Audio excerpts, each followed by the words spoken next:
तो आपको लिए चलते कोल्हापुर सीएम योगी आदित्यनाथ संबोधित कर रहे हैं, क्या कुछ कह रहे सुनवाते आप। बहनों और भाइयों, उसके माध्यम से पहले ये अपने आप में आपस में धोखा देंगे, फिर हिंदू समाज को धोखा देंगे और फिर देश को ही लोग धोखा देंगे। आप मुझे बताइए, कांग्रेस का तो इतिहास ही भारत के साथ धोखा देने का रहा है। याद करिए, अगर कांग्रेस का नेतृत्व 1947 में चाहता तो देश कभी विभाजित नहीं होता, कभी विभाजित नहीं होता, भारत का विभाजन नहीं होता तो पाकिस्तान नहीं बनता।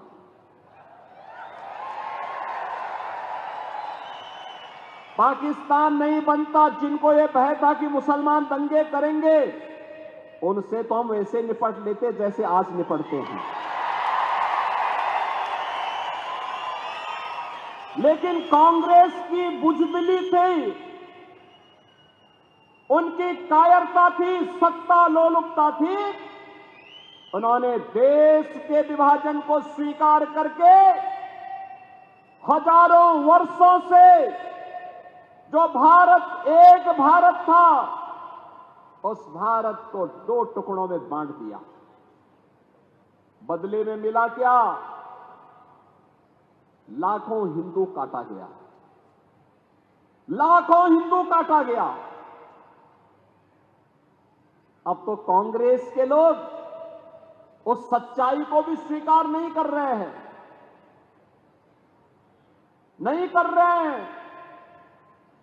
कल यहां पर श्रीमती प्रियंका वाड्रा जी आई होंगी,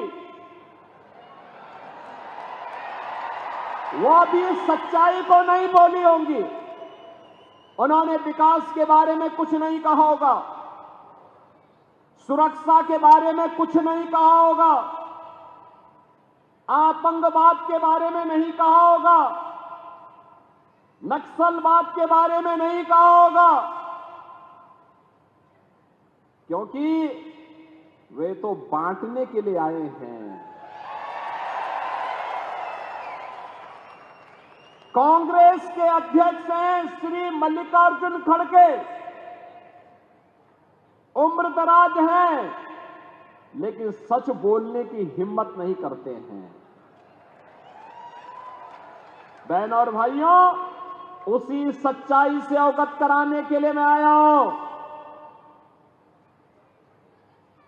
मल्लिकार्जुन खड़गे जी का गांव आज के कर्नाटक के बीदर जनपद में बारावती गांव है, और बारावती गांव को 1947 में हैदराबाद के निजाम के रजाकारों ने जला दिया था। खड़गे जी की मां, उनकी चाची, उनकी बहन उसमें जल करके उनकी दुखद मृत्यु हुई थी। और जब मैं इसी के बारे में कहता हूं कि बटोगे तो कटोगे,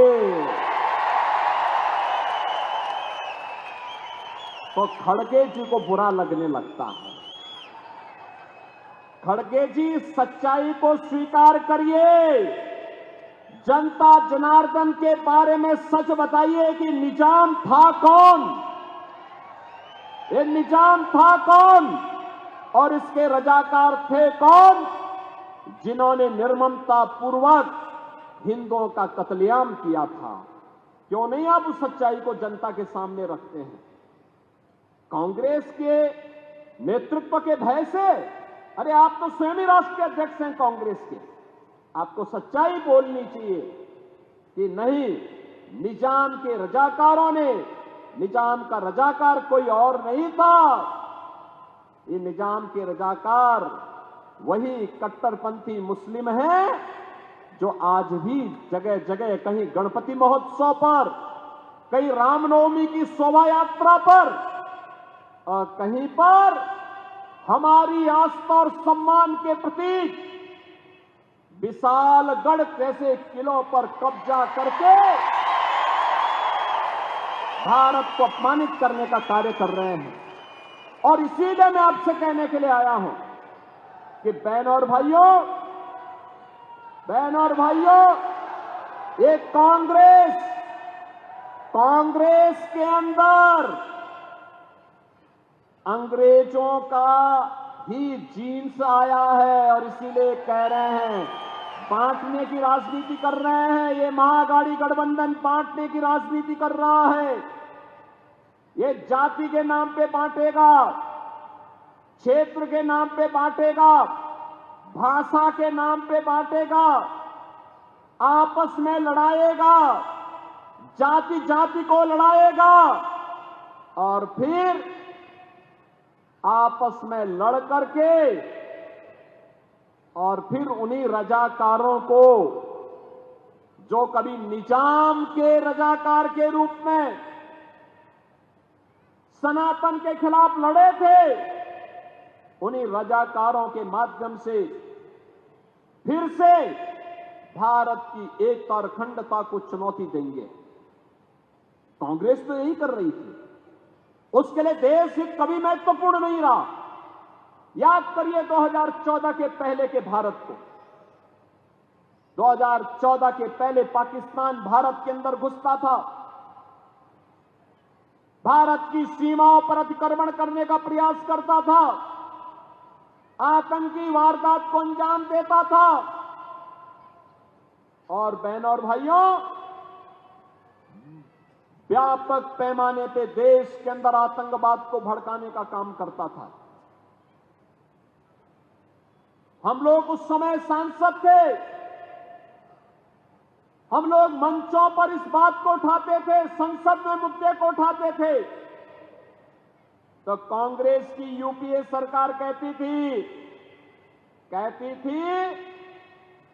इसको मत उठाइए, संबंध खराब हो जाएंगे। हम कहते थे क्या देश की कीमत पर संबंध सुधारोगे क्या? अरे देश की कीमत पे संबंध नहीं सुधर सकते। लेकिन ये नहीं मानते थे। 2014 में जनता जनार्दन ने दुनिया के आज के सबसे लोकप्रिय नेता श्री नरेंद्र मोदी जी को देश के प्रधानमंत्री के रूप में चुन करके भेजा।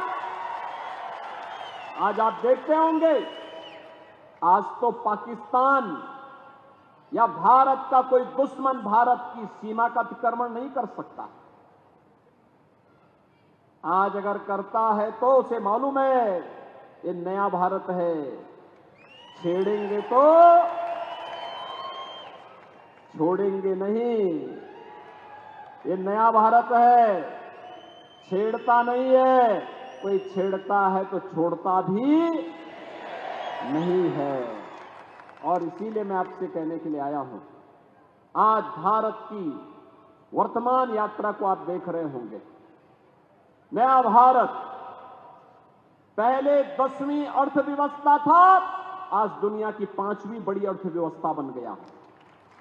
अगले 3 वर्ष के अंदर भारत 3री बड़ी अर्थव्यवस्था बनेगा। आज भारत के अंदर बिना भेदभाव के योजनाओं का लाभ मिल रहा है।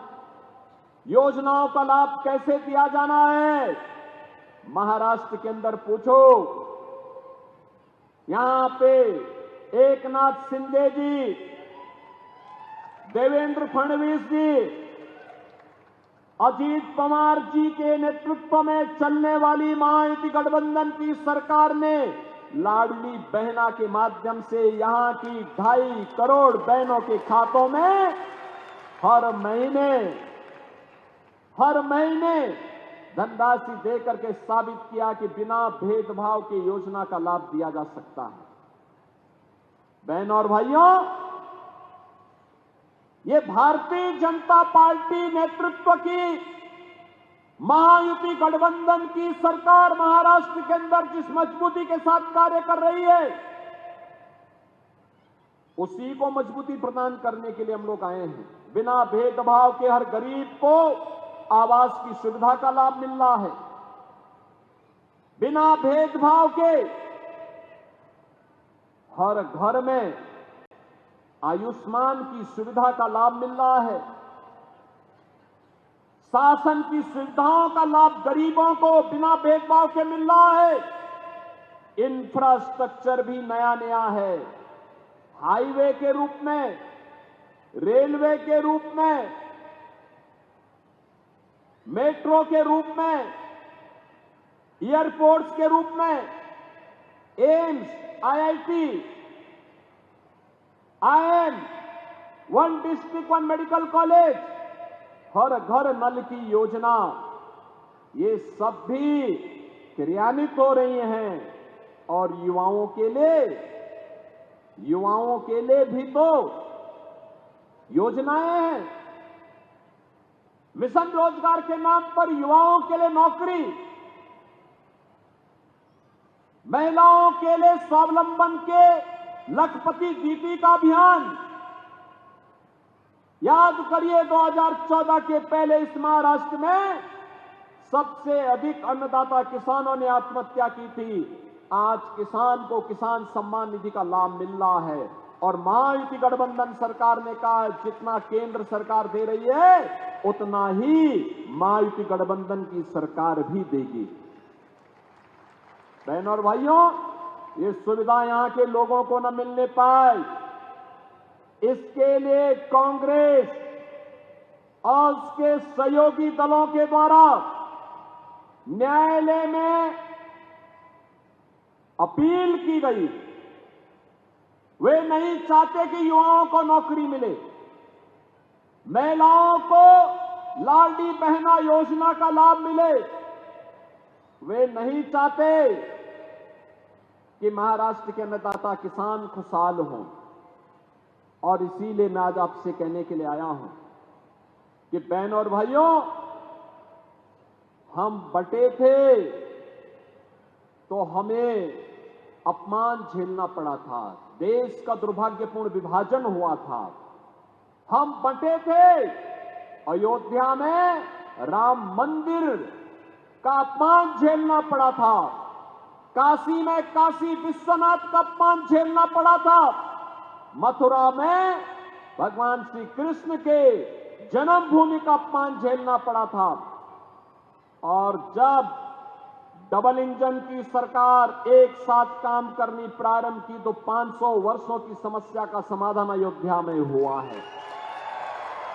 आज आप अयोध्या में देखते होंगे, अयोध्या में भगवान रामलला विराजमान हो गए हैं, भव्य मंदिर का निर्माण हो गया है। और मैं तो महायुति गठबंधन सरकार को धन्यवाद दूंगा कि इन्होंने अयोध्या में महाराष्ट्र से जाने वाले श्रद्धालुओं के लिए एक भव्य महाराष्ट्र भवन बनाने के लिए वहां पर जमीन वहां पर आरक्षित करके उसके कार्य प्रारंभ कर दिया है। बहनों और भाइयों, आखिर अयोध्या में राम मंदिर का निर्माण कांग्रेस भी कर सकती थी, नहीं किया, नहीं किया। मैं पूछना चाहता हूं, अगर सरदेव बाला साहब ठाकरे जी होते, क्या वे कांग्रेस के साथ गठबंधन करते क्या? करते क्या? तो फिर उद्धव जी ने क्यों कर दिया? अपने मूल्य और सिद्धांतों से भटक गए। और इसीलिए मैं आपसे कहने के लिए आया हूं बहनों और भाइयों, सरदेव बाला साहब ठाकरे जी चाहते थे मूल्यों के आदमी थे, उन्होंने इन मूल्यों की राजनीति की थी। उन्होंने कहा था कि नहीं, हम सब कुछ करेंगे हिंदुत्व के मुद्दे पर, छत्रपति शिवाजी महाराज को सामने रख करके ही हम आगे काम करेंगे। और छत्रपति शिवाजी महाराज जिनके आदर्श रहे हो, वे बांटने की नहीं, एकता की बात करके महाराष्ट्र के साथ साथ पूरे भारत को एक भारत बनाने के लिए कार्य करेंगे। और यह कार्य महायुति गठबंधन कर रहा है। और इसीलिए मैं आप सबके बीच आया हूं आपसे कहने के लिए कि बहनों और भाइयों, 20 नवंबर को चुनाव है। यह महाअघाड़ी गठबंधन आपको बांटने के लिए फिर से आएगी, तमाम प्रकार के बातों को आपके सामने कहेगी। इसमें विश्वास कभी मत करना, कभी मत करना। धोखे से भी नहीं करना है। मैं तो आपसे एक ही अपील कर रहा हूं कि महायुति गठबंधन आपके सामने है। महायुति गठबंधन में श्री एकनाथ शिंदे जी, श्री देवेंद्र फडणवीस जी, श्री अजीत पवार जी, ये सभी मिलकर के महाराष्ट्र को प्रधानमंत्री मोदी जी के मार्गदर्शन में एक विकसित महाराष्ट्र बनाने की संकल्पना को आगे बढ़ा रहे हैं। एक सुरक्षित महाराष्ट्र बनाने की संकल्पना को आगे बढ़ा रहे हैं। बहनों और भाइयों, महायुति गठबंधन की सरकार बनती है तो विशालगढ़ किले का अतिक्रमण भी अपने आप ही दूर हो जाएगा। तब हमारे बप्पा, गणपति बप्पा के शोभा यात्रा पर कोई पथराव करने का दुस्साहस नहीं कर पाएगा। रामनवमी के किसी शोभा यात्रा पर कोई पथराव करने का दुस्साहस नहीं कर पाएगा। ये पत्थरबाज अपने घर में सिकुड़ जाएंगे, सिमड़ जाएंगे, घर के बाहर नहीं निकल पाएंगे और निकलेंगे तो पत्थरबाजी किए तो उन्हें मालूम है यूपी का सूत्र लागू हो जाएगा, राम नाम सत्य है। और इसीलिए आप सबसे मेरी विनती है कि यहां पर महायुति गठबंधन ने श्री अमल मांडिक को, श्री राजेश क्षीरसागर को, श्री चंद्रदीप नरके को अपना प्रत्याशी बना करके आपके बीच में भेजा है। आप इन्हें अपना समर्थन और आशीर्वाद देंगे? ये सभी प्रत्याशियों को अपना समर्थन और आशीर्वाद देंगे? दोनों हाथ उठा करके मेरे सामने इन्हें आश्वस्त करो, अपना आशीर्वाद स्वरूप इन्हें आशीर्वाद देने के लिए। आशीर्वाद आपका इनको प्राप्त होगा ना? तो 20 नवंबर को आपका आशीर्वाद इन्हें प्राप्त हो, इसके अपील करते हुए अब मेरे साथ बोलेंगे भारत